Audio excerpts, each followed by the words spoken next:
हार्दिक शुभकामनाएं।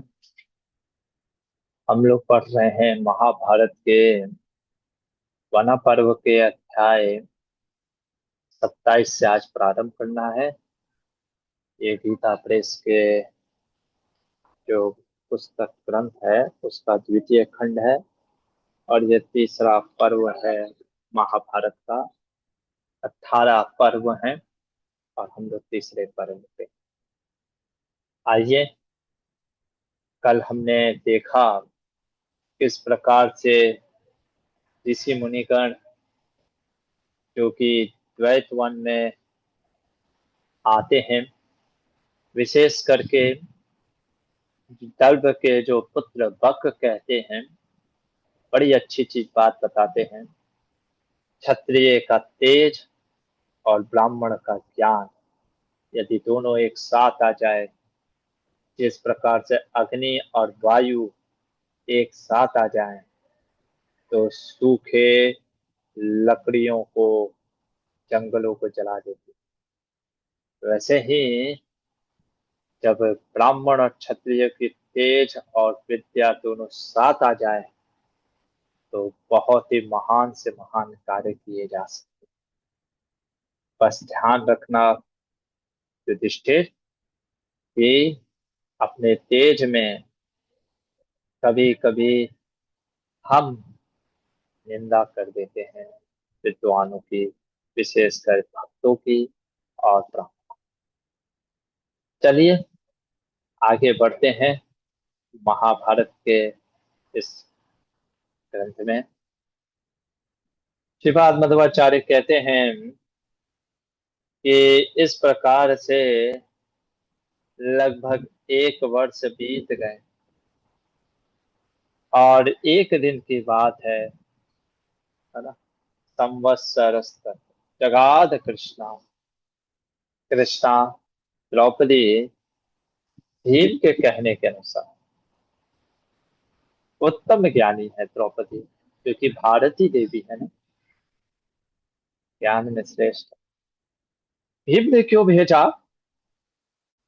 तो श्रीपाद मध्वाचार्य कहते हैं कि मानो भीम इसलिए भेजे क्योंकि धर्मराज का जो स्वभाव है, भीम जानते थे क्या स्वभाव है, कि 14 वर्ष बीत जाने के बाद भी हो सकता है ना, 13 वर्ष यानी 14वें वर्ष में जब राज्य लेने की बात आए तो हो सकता है धर्मराज युधिष्ठिर का स्वभाव बड़ा है ना, कोमल है, जेंटल स्वभाव के।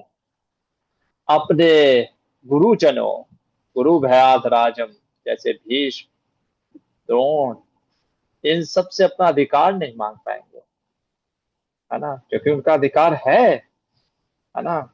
और इसलिए वो क्षमा करते चले जाएंगे, क्योंकि युधिष्ठिर का स्वभाव है क्षमा सर्वत्र धर्मो, है ना।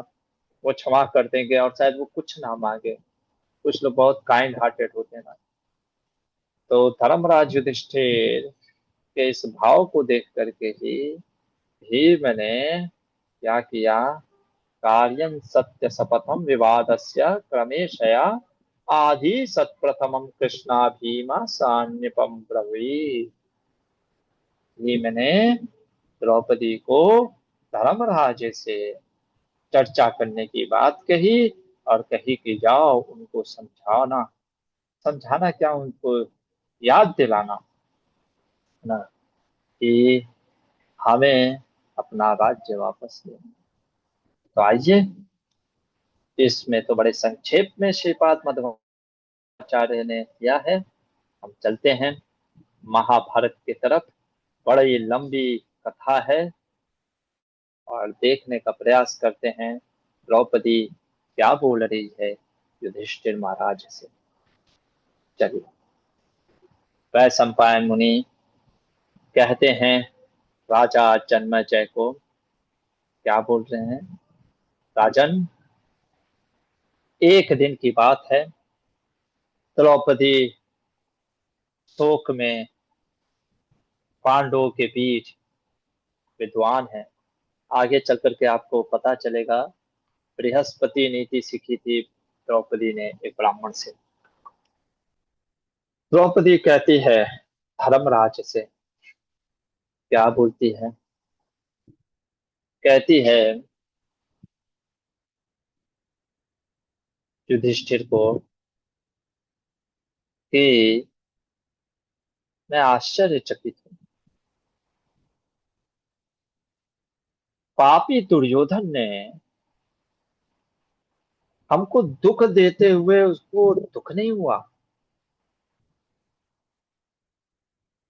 चलो मेरे प्रति तो उसका द्वेष भावना हो सकता है, क्योंकि वो द्रौपदी से विवाह करना चाहता था। मैंने उसके कर्ण का भी कई बार अपमान किया। या हो सकता है कोई कहे कि भाई द्रौपदी ने हंसा था, वैसे बोला तो भीमसेन ने हमें ये बात नहीं बताया।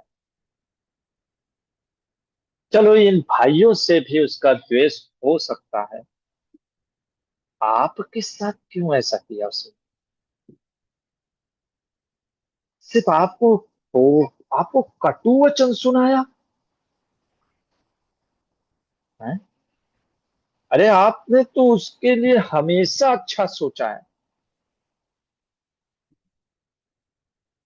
आपने कभी भी उसका बुरा नहीं सोचा। आप तो सुख भोगने योग्य हो, वो पाप पुरुष है, फिर भी उसने ऐसा किया। मुझे याद है, कहती है, चार लोग के आंख से आंसू नहीं निकले जब हम वन के लिए निकल रहे थे वत्कल वस्त्र में। और लोग कहते हैं देखो, द्रौपदी कहीं ना कहीं हिडन वे में कर्ण से प्रेम करती है। यानी लोगों की मानसिकता कैसी है ना, शायद वो छिप छिप करके प्रेम करना चाहते हैं तो वो दूसरे को भी ऐसा बता देते।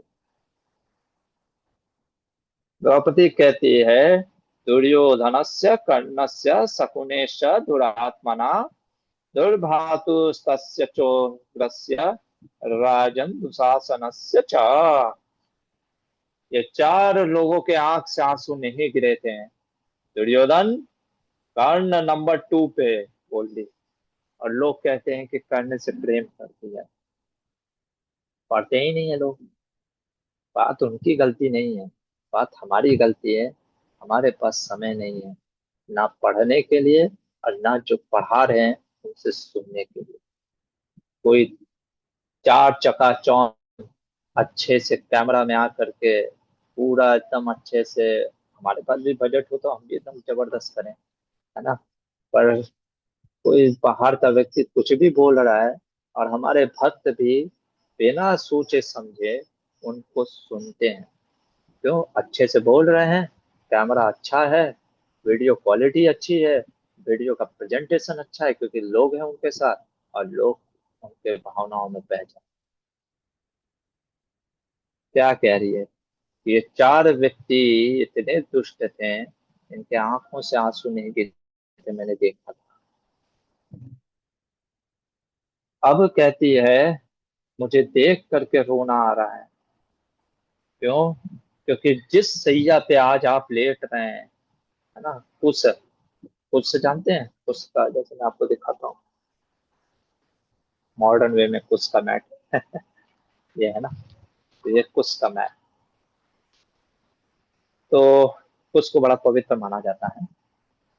कहती है कि जो राजा, है ना, जो ऐसे सैया पे सोता था जो कि रत्नों से होती थी, आज मैं उसको देखती हूँ कि वो उसके चटाई पे सो रहा। जो कभी रेशमी वस्त्र पहनता था, आज मृग चर्म वल्कल वस्त्र पहनता।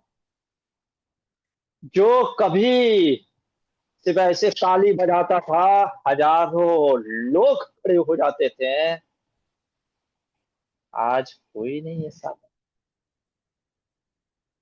जो सोने के थालियों में भोजन परोसता था, ब्राह्मणों को दान करता था, ऋषि मुनि, यतियों, सन्यासियों, ब्रह्मचारियों, जिसके राज भवन में हमेशा दान इत्यादि चलते रहते थे। स्वर्ण पात्र में भोजन होते थे, एक दो आइटम नहीं, 32 64 आइटम होते थे। आज, है ना, मुझे शांति कहाँ नहीं मिलेगी। मानो युधिष्ठिर की तरह शांत है द्रौपदी, फिर कैसे मैं शांत हो जाऊं, है ना।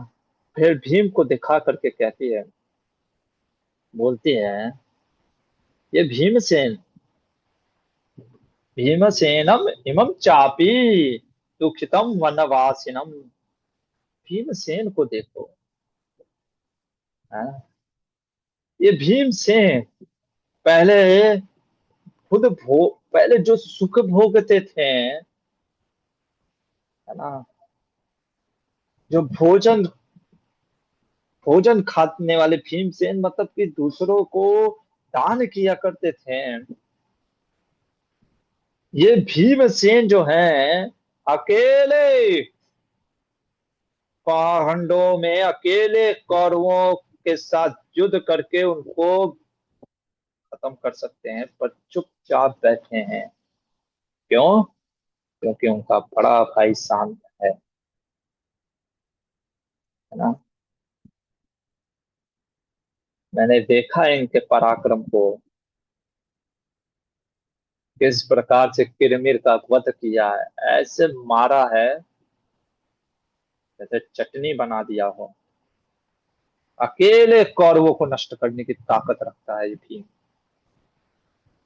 परंतु आपके तव प्रतिज्ञा प्रतीक्षमस्तु सहते अम्बिकोदरा, सह रहा है। फिर अर्जुन को दिखलाती है, अर्जुन, अरे कार्तीय वीर अर्जुन का नाम सुना था मैंने, हजारों भुजाएं थी जिसके, वही हजार भुजाओं वाला अर्जुन मानो आज दो भुजाओं वाला अर्जुन है। इन दो भुजाओं से अपने गांडीव से जब बाण छोड़ते हैं तो काल तक भयभीत हो जाता है। जिस अर्जुन के वश में आकर के सारे पूरे राजा लोग, पूरा भूमंडल जम्बू द्वीप तक, सब के सब राजा आपके पास आए थे राजसूय यज्ञ में नतमस्तक होकर के, भेंट लेकर के, आज वो अर्जुन वन में दुख भोग रहा है, और आप कहते हैं मैं शांत बैठूं। क्या अर्जुन को कष्ट भोगने के लिए? फिर कहती है कि नकुल सहदेव के बारे में, अरे कुल में इसके जैसा कोई श्रेष्ठ व्यक्ति नहीं है, सुंदर व्यक्ति नहीं है। जब हाथ में ढाल और तलवार लेकर के ये दोनों खड़े हो जाते हैं तो युद्ध में कोई इनकी बराबरी नहीं कर सकता, पर आज ये वन में दुख भोग रहे हैं और आप कह रहे हैं क्रोध शांत कर। फिर कहती है, मैं द्रुपद की पुत्री हूँ, पांडु महाराज की बहू हूँ, धृष्टद्युम्न की बहन हूँ, और आप पांडवों की पत्नी हूँ। क्या मुझे इस प्रकार से कष्ट दुख भोगने का अधिकार है? आप कह रहे हैं कि क्षमा कर दो शत्रुओं को। मैं तो बड़ा आश्चर्यचकित हूँ आपके इस स्वभाव को देख करके। क्यों? क्योंकि नानिर्मन्यो क्षत्रियोस्ति लोकेम निर्वचनम स्मृतम। मेरे मेरे मेरे मेरे जानकारी में तो आज तक ऐसा कोई क्षत्रिय पैदा ही नहीं हुआ है जो कि इसके अंदर क्रोध नहीं होता है, क्योंकि क्षत्रिय शब्द ही आया हुआ है कहाँ से? क्षत्रते इति क्षत्रम, जो नाश करता है, दुष्टों को नाश करता है।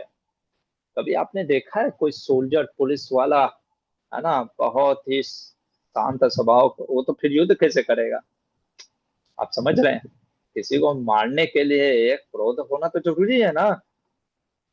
अगर आपके अंदर क्रोध ही नहीं होगा तो आप मारोगे कैसे? तो कह रही है मैं आश्चर्यचकित हूँ, मेरे को ऐसा लग रहा है आप क्षत्रिय हो, या आप क्षत्रिय के जन्म लेकर के आप कोई और हो, क्योंकि आपके अंदर क्षत्रित्व का अभाव दिख रहा है।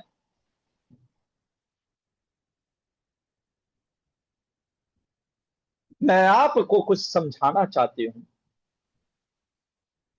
है ना? क्योंकि धर्मराज युधिष्ठिर है ना। तब द्रौपदी कहती है कि मैं आपको एक कथा सुनाती हूँ। ये कथा है दो महाजनों के बीच की। एक है हमारे महाजन प्रहलाद महाराज, है ना, प्रहलाद महाराज। और दूसरे हैं बली महाराज। दोनों महाजन है भागवत के अनुसार, है ना। यदि आपको नहीं पता तो जान लीजिए, दोनों महाजन। महाजनों ये न कथा सपंथा, महाजनों के पथ पे चलना चाहिए।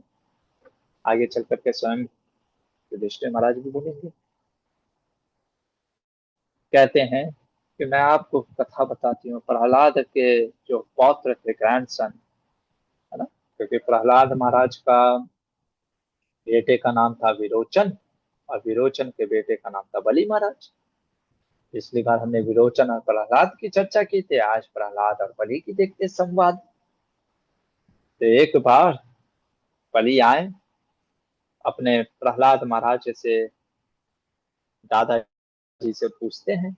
बलि कहते हैं दादाजी ये बताइए तात, क्षमा और तेज में कौन श्रेष्ठ है? क्षमा और तेज मतलब जस्टिस और फॉरगिवनेस, या दंड या माफी, है ना। तो फॉरगिवनेस वर्सेस जस्टिस, क्या श्रेष्ठ है? दंड देना चाहिए या क्षमा कर देना चाहिए? इन दोनों में अक्सर हमारे मन में भी आता है ना, किसको क्षमा करे, दंड करे। विशेषकर जब आप टीचर होते हैं, पेरेंट्स होते हैं, तो ये बहुत बार ऐसे मन में प्रश्न आते हैं। आइए देखते हैं प्रहलाद महाराज क्या बोलते हैं। तो जब इस प्रकार से पूछा, पितामह मुझे संदेह है, बताइए क्या इसका निवारण है? प्रहलाद महाराज ने बोला, बेटा क्या, ना श्रेयम सततम तेजो, ना नित्यम श्रेयसी क्षमा। हमेशा दंड भी अच्छा नहीं है, हमेशा क्षमा भी अच्छा नहीं है। ये दोनों के विषय में मेरा यही निश्चय है, इसमें मेरा कोई डाउट नहीं। क्यों? अब जरा ध्यान से सुनिएगा। पहला लेते हैं फॉरगिवनेस के बारे में, क्या क्या पहले बोल रहे हैं। कहते हैं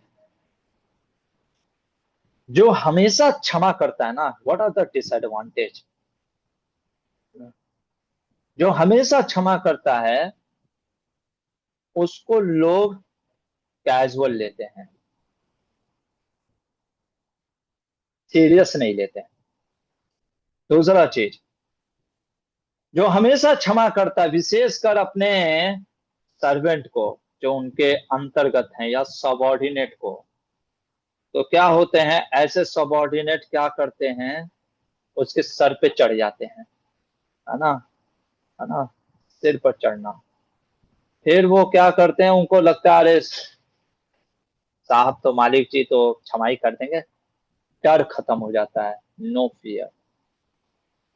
इसलिए गुरुकुल के स्टूडेंट को भी कभी कभी दंड देना जरूरी है। I don't agree with this modern so called education system, जहाँ पे लोग सिर्फ पिक्चर फोटो दिखाते हैं और टीचर ने अच्छे से वेलकम किया। नहीं करना चाहिए welcome, I am not denying it that, लेकिन सिर्फ और सिर्फ आप बच्चों को सिर्फ पैम्परिंग करोगे ना, वो दुर्योधन बनेगा, है ना। उसके मन में डर नहीं रहेगा, है ना। फिर उसको लगेगा कैजुअल रहेगा। और ये आपका अगर नहीं अनुभव है ना, तो आप करके देख लो। हम तो चला रहे हैं 50 गुरुकुल के स्टूडेंट को, हम देख रहे हैं। ये मॉडर्न जो कॉन्सेप्ट है, don't agree with that. They don't know how to. इसीलिए आजकल के स्टूडेंट ना कुछ भी करते हैं, कुछ भी समझते हैं। दंड देना जरूरी है,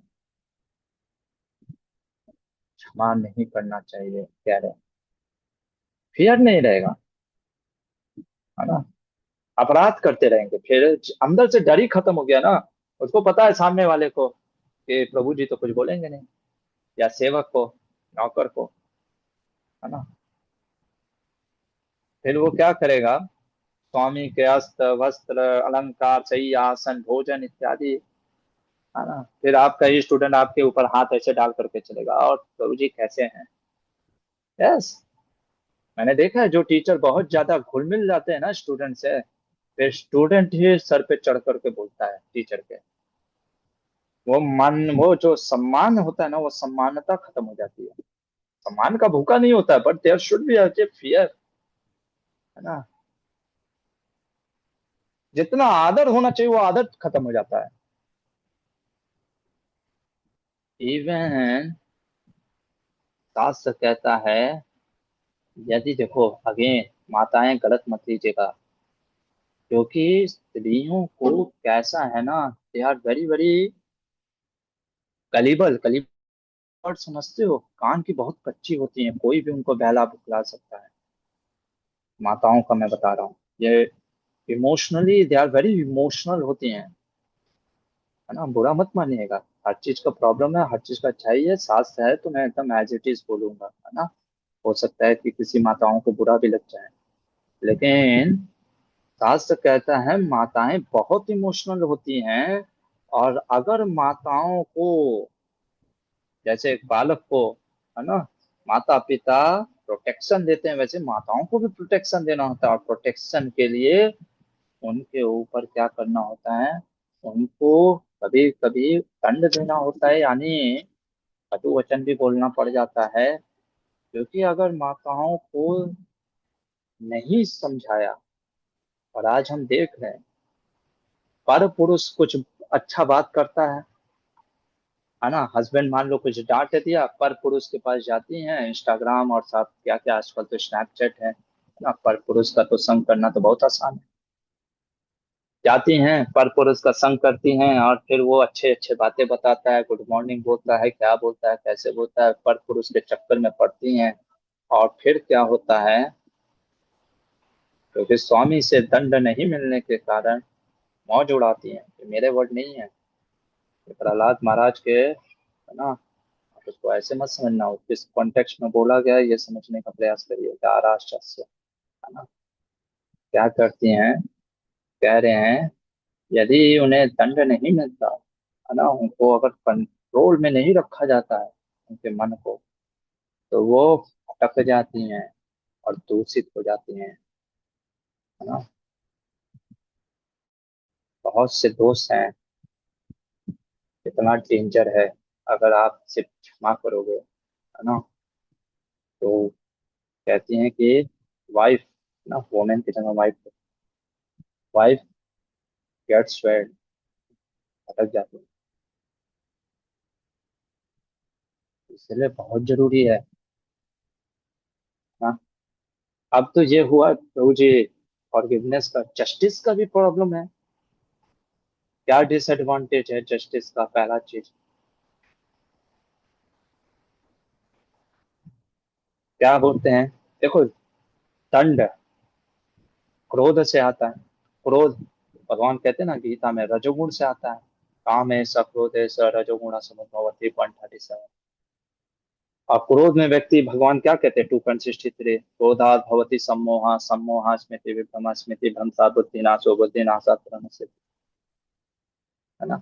यदि क्रोध ज्यादा हो जाए, तो जैसे आग ज्यादा तेज कर दो तो जला देता है ना, वैसे क्रोधी व्यक्ति आवेश में आने के कारण, रजोगुण में होने के कारण क्या होता है, जब वो दंड देने जाता है, तो वो दंड क्या होता है, सब कुछ राख कर देता है, नष्ट कर देता है ना।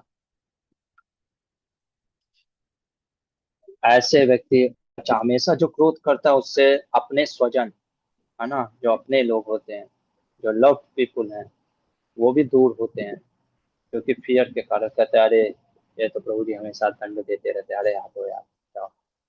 फिर वो व्यक्ति बोलता भी नहीं है। हर समय आप बच्चे को मारते भी रहोगे ना, जब देखे चट्टे से मार दिए, जब देखे दंड दे दिए स्टूडेंट को, या जब भी देखो तब अनाथ स्त्री को एकदम चिल्ला रहे हैं, तो भी भाग जाएगा व्यक्ति, फिर वो आता ही नहीं है। फिर वो कहेगा कि नहीं जाना है। फिर वो भी कभी कभी क्या होता है ना, बालक को, स्टूडेंट को बहुत ज्यादा भी दंड दोगे, तो प्रहलाद महाराज कह रहे हैं, वो वो क्या बोलते हैं, वो उद्दे उद्दंड हो जाता है ना। मतलब ऐसा हो जाता है कि अब तो मैं करके रहूंगा, है ना। स्टबाउन हो जाता है कि ठीक है ना, तुमने मुझे मारा, अब तो तुम तो मारोगे ही, है ना, वैसे भी मारोगे, तो अब जिद्दी हो जाता है, क्या मैं करूंगा, जो करना है करो, मैं तो करूंगा, है ना। फिर वो दूसरे सेंस में चला जाता है, दूसरे अपोजिट डायरेक्शन में चला, मतलब मारो, मुझे मारो, वो सुनता ही नहीं है फिर। दिस इज द डेंजर, हमेशा दंड देने से। फिर क्या होता है, एक और प्रॉब्लम है, जो हमेशा दंड देता है ना, लोग उसके प्रति द्वेष रखने लग जाते हैं, क्योंकि प्रेम रहता ही नहीं है। एनवी, एनवी होने के कारण क्या होता है, अब जरा सा वो व्यक्ति गलत थोड़ा सा करता है, तुरंत लोग उसका क्या बोलते हैं, र्यूमर्स फैलाना स्टार्ट करते हैं। अरे पता है, वो प्रभु वो माता जी के साथ ऐसा हुआ है, अरे अच्छा हुआ, है ना।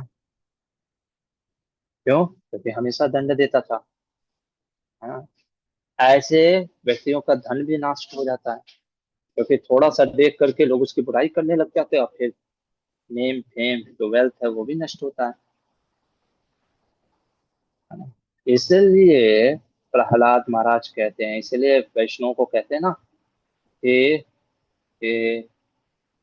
फ्लावर के जैसे बहुत कोमल भी होते हैं, और वज्र के समान बहुत कठोर भी होते हैं। अब देखो प्रभुपाद जी को, कई बार प्रभुपाद जी बड़े कोमल, और लेकिन जब व्यास आसन पे बैठते थे है ना, जैसे मिश्रा करके उनके शुरुआती दौर में प्रभुपाद के मायावादी था, और जब प्रभुपाद जी क्लास देते थे तो मायावादी का तो ऐसे उड़ाते थे पूछो मत। और लेकिन वही प्रभुपाद जी जब मिश्रा का तबीयत खराब होता था, प्रभुपाद जी एकदम माता के अनुसार, माता के जैसे पूरा भोजन बना करके खिलाते। तो इसलिए क्या बोल रहे हैं, कह रहे हैं कि काले मृदयो भवति, काले भवति दारुणा, मौका देख करके कोमल होना सीखिए, मौका देख करके भयंकर होना भी सीखिए। हर समय दंड देना भी अच्छी बात नहीं है, हर समय क्षमा करना भी अच्छी बात नहीं है। तो कब क्षमा करना चाहिए, कब दंड देना चाहिए, ये भी बता रहे हैं, है ना। ये भी बता रहे हैं हमारे, कब क्षमा करना चाहिए, अब बता रहे हैं पहले, है ना, सिचुएशन बता रहे हैं। उसी का अपोजिट आप समझ लीजिएगा कि कब दंड दिया जाता है। पहला चीज, जिस देखो कभी भी कोई ऐसा हो नहीं सकता कि कोई अपराध या पाप ना करे या कोई गलती ना करे। फर्स्ट मिस्टेक ऑलवेज फॉरगिवनेस, क्योंकि हर व्यक्ति मिस्टेक तो करेगा, है ना। सिचुएशन ऑफ फॉरगिवनेस, माफ कर दो, पहला मिस्टेक तो हर कोई करता है ना। पहला ही हम भी अपने गुरुकुल के स्टूडेंट, पहला मिस्टेक करता है, ठीक है, चलता है, पहली बार गलती किया ना, है ना, कोई बात, जान। दूसरा चीज, जानबूझ करके नहीं किया, इंटेंशनली, है ना, नो इंटेंशनली मिस्टेक, जानबूझ करके, हो सकता है फिर से करे, पर जानबूझ करके। अब ये कैसे पता करें, ये पता करना चाहिए। अनजान में अपराध किया है, क्षमा करो, पर जो जानबूझ के करता है और ऊपर से अनजान बताता है कि मैं जानबूझ करके नहीं, अनजान में किया हूं, उसको तो दंड देना चाहिए, क्योंकि उसके अंदर पाप प्रवृत्ति आ गई है, वो डुप्लीसिटस हो गया है, वो हिपोक्रेटिकल हो गया है। जो दिखा रहा है, और जो बार, क्योंकि वो फिर क्या है ना, वो बार बार वही चीज करेगा। उसको नहीं दंड दिया ना, वो बार बार वही चीज वही कार्य करेगा। इसलिए एक बार गलती ठीक है, दूसरी बार अगर वो गलती कर रहा और वो जानबूझ के कर रहा और आपके सामने आकर के दिखा रहा है कि जानबूझ करके नहीं प्रभु जी गलती से हो गई, तब तो दंड दो। उसको इसलिए दंड दो, उसकी गलती के लिए नहीं, अब उसके कपटता के लिए दंड दो।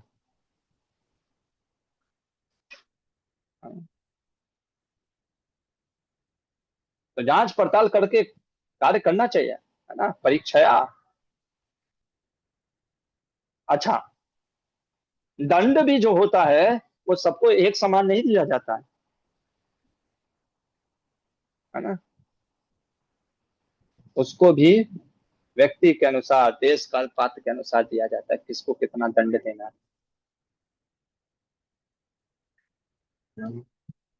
फिर कहते हैं देखो, एक राजा को साम नीति भी आना चाहिए। क्या साम नीति? क्योंकि अगर शांत रहेगा राजा, मृदुता रहेगी, क्षमा करने की प्रवृत्ति रहेगी, तो कभी कभी इस नीति के सहारा लेकर के दुष्ट से दुष्ट व्यक्ति को भी शांत किया जा सकता है। इसलिए कहते हैं, देश कालो तु संप्रेक्ष्य बला बला मतात्मना। देश काल तथा इन सब का विचार करके चीज करना चाहिए। कई बार हम लोग बहुत फैनेटिक भी हो जाते हैं, है ना, हमको पता नहीं है, मैच्योरिटी डेवलप करना जरूरी है।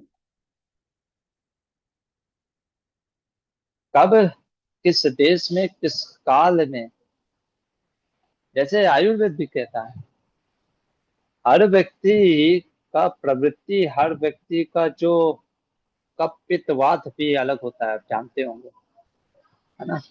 वात का प्रवृत्ति अलग होता है, कफ का प्रवृत्ति अलग होता है, पित्त का प्रवृत्ति अलग होता है ना। तो इसीलिए यहाँ पे कहते हैं कि क्षमा के अवसर पे क्षमा करो, दंड के अवसर पे दंड दो। और द्रौपदी कहती है, क्योंकि धार्त राष्ट्रेषु लुब्धेषु सततम चापकारिषु, ये हमेशा दंड, ये लोभी है। कौन धृतराष्ट्र के प्रति इनके ऊपर अपना दंड प्रहार करिए, कौरवों के प्रति कोई क्षमा नहीं,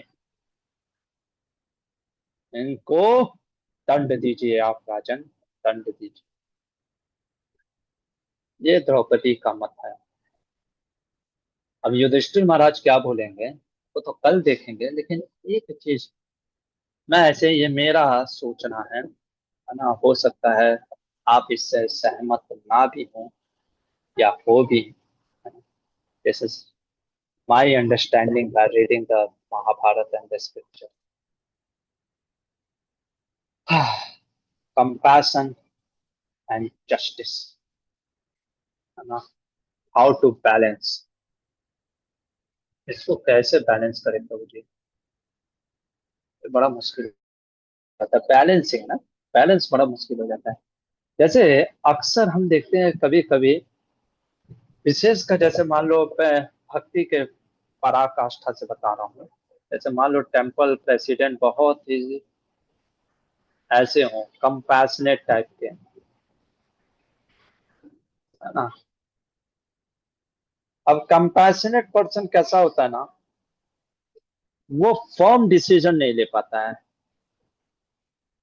ना, फर्म एक्शन का है, जहाँ पे फॉर्मली एक्ट करना चाहिए वो फॉर्मली एक्ट नहीं कर पाता। अच्छा, कई बार अगर बहुत ही ऑथोरिटेटिव टाइप का अगर टेम्पल प्रेसिडेंट हो जाता है ना, तो कई बार उनके अंदर मैं देखता हूँ ईगर होते हैं टू पनिश के लिए, है ना, छोटी सी भी, जैसे मैंने बताया ना, एक ही मिस्टेक में कोई कंपैशन नहीं, सीधा है ना, हाथ में चोट लगा सीधे हाथ उड़ा दो। है ना? कैसे इसको बैलेंस करें? महाभारत में ही एक एग्जाम्पल आता है। महाभारत का एग्जाम्पल, दो व्यक्ति भीष्म और कृष्ण, है ना, इन दोनों का एग्जाम्पल आते हैं। याद है जब लाक्षागृह में भीष्म देव को पता चला कि पांडव तो मर चुके हैं, और दुर्योधन को जब राज्य बनाया गया, फिर बाद में जब पता चला युधिष्ठिर महाराज जो थे, पांडव ये जीवित है, इन्होंने ही, अर्जुन ने ही द्रौपदी का स्वयंवर जीता था, उस समय भीष्म देव ने क्या किया? किंगडम का बंटवारा कर दिया, है ना, डिवाइड कर दिया, ये सोच करके कि कोई फर्दर प्रॉब्लम ना क्रिएट हो। ऑल्दो युधिष्ठिर महाराज, मैंने कल भी बताया, इन्फ्लुएंशियल थे, उन्होंने धर्मात्मा थे, धार्मिक थे, राइटफुल सक्सेशन उनका अधिकार था। और भीष्म ने सोचा शायद दुर्योधन सुधर जाएगा, कोई एक्शन ही नहीं लिया।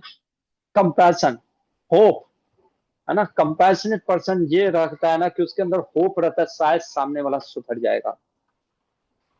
और कुछ लोग कभी नहीं सुधरते, ये मेरा पर्सनल रियलाइजेशन। कुछ लोग कभी नहीं सुधरते तो कभी नहीं सुधरते। नीम के पेड़ में 64 माला एकादशी का, निपंड और निर्जला एकादशी कर लो, सारा अपना जो जल पीने की जगह उस नीम के जल में डाल दो, नीम के पेड़ के नीचे जल, जड़ में जल डाल दो, फिर भी वो नीम का फल ही देगा, वो आम का फल नहीं देगा। तो कुछ लोग ऐसे होते ही हैं, उनको तो कभी सुधारा जा ही नहीं सकता, चाहे आप कितना भी उपाय करके कुछ भी कर लो, उनकी प्रवृत्ति ही ऐसी बन गई है। कृष्ण को देखो, है ना, जब मैं महाभारत पढ़ाता हूँ ना, तो कृष्ण को भगवत्ता के रूप में हम नहीं देख रहे हैं, although we know he is the supreme lord, और भगवान कृष्ण को सिखा रहे हैं how to balance the justice and compassion. और देखो कृष्ण ने भीष्म के साथ क्या किया, द्रौपदी के समय जब ह्यूमिलिएशन हो रहा था, और भीष्म देव जब अधर्म का, पांडवों के जगह कौरवों का साइड लेंगे, भगवान ने उनको बाणों की सैया पे लटवा दिया। लेकिन कृष्ण ने कभी अफेक्शन नहीं छोड़ा। जब अंतिम समय आता है भीष्म के शरीर के त्यागने का, भगवान आते भी हैं, है ना, भगवान ने उनको अपना क्या स्वरूप दिखाया, अंतिम समय दर्शन दिया, भगवत धाम, है ना, भगवान का स्मरण हुआ उनको। तो from a personal perspective Bhishma Dev को भगवान ने कंपैशन करते हुए दिखाया, पर जस्टिस भी दिया। भगवान का कभी भी प्रेम या रेस्पेक्ट कम नहीं हुआ। उसी तरीके से कृष्णा हर इंडिविजुअल को करेक्ट भी करते हैं, और रॉन्ग डूइंग के लिए और केयर भी करते हैं।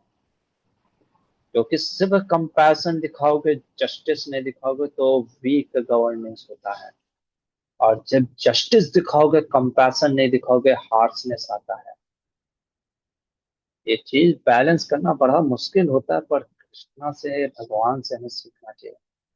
रॉन्ग एक्शन को करेक्ट करना, है ना, और साथ ही साथ उस व्यक्ति के प्रति गुडनेस रखना। अगर हम ये अचीव कर सके तो बहुत बड़ा लाइफ में एक आदर्श माता पिता बन जाएंगे, एक आदर्श शायद गुरु बन जाएंगे, और एक आदर्श शायद एडमिनिस्ट्रेटर बन। हरे कृष्ण। यहीं पे रुकते हैं, यदि किसी का कोई प्रश्न है तो पूछिए। वैसे ये कहना आसान है, मैं भी प्रयास कर, पर सीखना है ना। चलिए वहीं पे रुके, एकादशी भी है, आप सभी को एकादशी की हार्दिक शुभकामनाएं। महाभारत ग्रंथ की जय। शिला प्रभुपाद की